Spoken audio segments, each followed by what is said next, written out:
2.5 महीने तक हड़ताल पर रहने वाले शिक्षक सरकार के विशेष आग्रह पर कोरोना संक्रमण के खतरे को देखते हुए लोगों की मदद के लिए काम पर आ गए, हड़ताल तोड़ दी।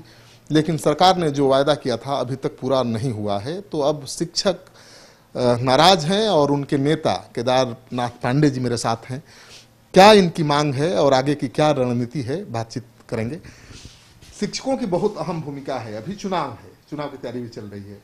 कोरोना के संक्रमण में भी शिक्षकों ने बहुत अहम भूमिका निभाई है। 2.5 महीने के हड़ताल को तोड़ करके आ गए काम पर। अब क्या सोचते हैं शिक्षक? अब शिक्षकों की सोच यही है कि जिस तरीके से माननीय मुख्यमंत्री जी ने हस्तक्षेप करके और विभाग को निर्देश दिया कि विभाग वार्ता करे, और शिक्षा विभाग ने वार्ता भी की, वादा भी किया कि ये कोरोना का संकट थोड़ा धीमा हो जाएगा, नॉर्मल स्थिति बनेगी तो हम मांगों पर विस्तार से बातचीत करके जो संभव है वो सब करेंगे। और माननीय मुख्यमंत्री जी ने भी बिहार विधान परिषद में ये कहा था कि हम जरूर शिक्षकों के लिए करेंगे, हम ही ने इन्हें खड़ा किया है, हम ही ने इन्हें लाया है, तो हम इनके बारे में करेंगे। तो अब हम लोगों का आग्रह यही है और शिक्षकों का भी आग्रह यही है कि उनकी जो मांगे हैं, जिनमें मुख्य मांग उनकी है सेवा शर्त नियमावली।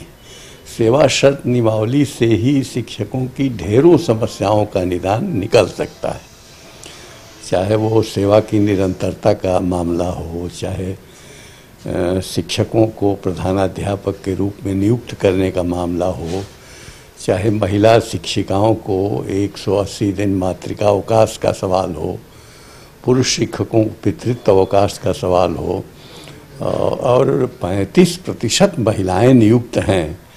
तो सबसे बड़ा प्रॉब्लम उनके साथ है कि उनका जो स्थानांतरण ऐच्छिक एक बार नहीं हो रहा है, तो इससे परिवार टूट रहे हैं और परिवारों के सामने बड़ा संकट है।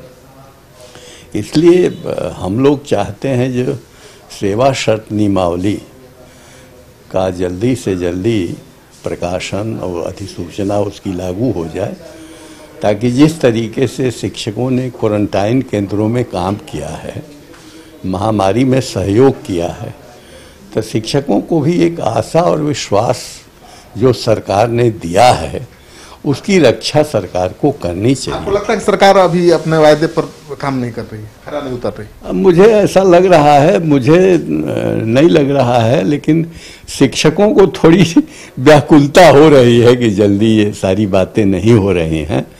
मैं उनकी ओर से ये आग्रह कर रहा हूँ सरकार से कि उसे इन सारे सवालों का, और बहुत छोटे छोटे भी सवाल हैं, जैसे नियोजित शिक्षक हैं तो उनमें नियोजित शब्द लगा हुआ है, बहुत सारे शिक्षक हैं 7 वर्षों की सेवा है, वो उच्च शिक्षा प्राप्त करना चाहते हैं तो उनको कम अवधि करनी चाहिए। बहुत सारे ऐसे मामले हैं जो पेमेंट में बहुत विलम्ब हो जाता है, अनावश्यक RMSA के जो शिक्षक हैं।